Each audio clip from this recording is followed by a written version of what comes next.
केंद्र सरकार ने सिटीजनशिप अमेंडमेंट एक्ट यानी CAA लागू कर दिया है। CAA लागू होने के बाद इस नए नियम के तहत सिर्फ 3 पड़ोसी देशों के अल्पसंख्यकों को ही भारत की नागरिकता दी जाएगी। वो देश हैं पाकिस्तान, अफगानिस्तान और बांग्लादेश। अब ऐसे में भारत में दूसरे देशों से आए और रह रहे मुसलमानों का क्या होगा? क्या उन्हें भारत की नागरिकता दी जाएगी?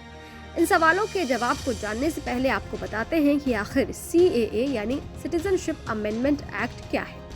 CAA के तहत अफगानिस्तान, बांग्लादेश और पाकिस्तान से आए हिंदू, सिख, जैन, ईसाई, बौद्ध और पारसी धर्म के लोगों को नागरिकता मिल सकेगी। इस प्रावधान में मुसलमानों को शामिल नहीं किया गया है, जिसकी वजह से कई जगह विरोध भी देखने को मिल रहा है। हालांकि सरकार की ओर से कहा गया है कि CAA में किसी भी तरह का भेदभाव नहीं किया गया है। सरकार ने मुसलमानों को क्यों शामिल नहीं किया है, सरकार ने इसके पीछे का तर्क दिया है। सरकार ने कहा है कि पाकिस्तान, बांग्लादेश और अफगानिस्तान इस्लामिक देश है और यहाँ पर गैर मुसलमानों को धर्म के आधार पर सताया जाता है, प्रताड़ित किया जाता है। इसी वजह से गैर मुस्लिम यहाँ से भागकर भारत आए हैं, इसलिए गैर मुसलमानों को ही इसमें शामिल किया गया है।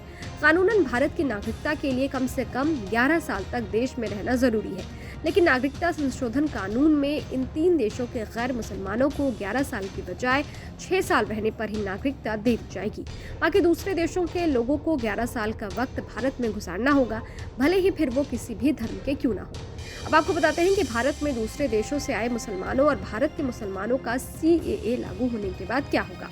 CAA लागू होने के बाद भारत के मुसलमानों की नागरिकता पर कोई असर नहीं पड़ेगा, वो पहले की तरह ही भारत के नागरिक रहेंगे। अब बात करते हैं भारत में पाकिस्तान, बांग्लादेश और अफगानिस्तान से आए मुसलमानों के बारे में। वो कैसे भारत की नागरिकता ले सकते हैं? आपको बता दें कि भारत में नागरिकता अधिनियम 1955 के तहत पहले से ही भारतीय नागरिकता हासिल करने, नागरिकता के नियम तय करने और रद्द करने के संबंध में कानून है। इसमें समय समय पर अमेंडमेंट भी होते रहे हैं। इसी में अमेंडमेंट करके CAA का नया कानून लागू किया गया है। पुराने कानून के तहत कई नियम हैं और उन नियमों को पूरा करने वाला व्यक्ति भारतीय नागरिकता के लिए आवेदन कर सकता है। PMO दिए गए आवेदन पर विचार करेगा। अगर व्यक्ति का आवेदन सही लगता है तो भारत की नागरिकता मिल जाएगी।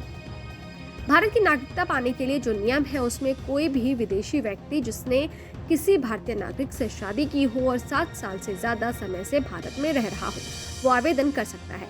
इसके नेचुरलाइजेशन के जरिए नागरिकता देने का भी प्रावधान है, यानी देश में लंबे समय से रहने के आधार पर भी कोई व्यक्ति भारत में नागरिकता हासिल कर सकता है, बशर्ते वो नागरिकता अधिनियम की 3री अनुसूची की सभी योग्यताओं पर खरा उतरता हो।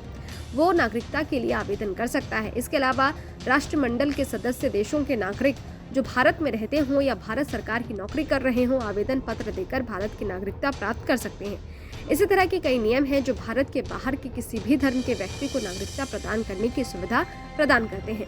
हालांकि यहाँ से साफ कर दें कि नागरिकता देने का अधिकार PMO के पास होता है और वो आवेदन को रिजेक्ट भी कर सकता है।